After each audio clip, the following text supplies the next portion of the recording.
اعوذ بالله من الشیطان اللعین الرجیم. بسم الله الرحمن الرحیم.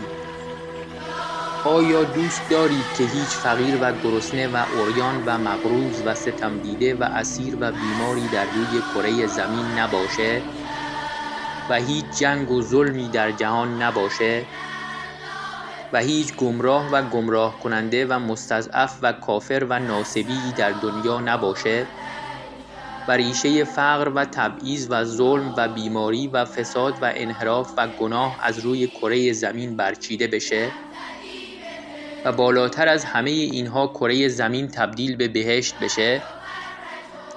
تنها راه چاره برای تحقق این امر ظهور امام عصر عجل الله تعالی فرجه الشریفه و یکی از راه‌های نزدیکتر کردن ظهور احیای امر یا نشر علوم یا احادیث شریفه اهل بیت علیهم السلامه تا جهانیان با آشنایی با اهل بیت علیهم السلام و کلام شریفشون هرچه بیشتر شیعه بشن و تعداد یاران امام عصر عجل الله تعالی فرجه الشریف و دعا کنندگان جهت ظهور بیشتر بشه.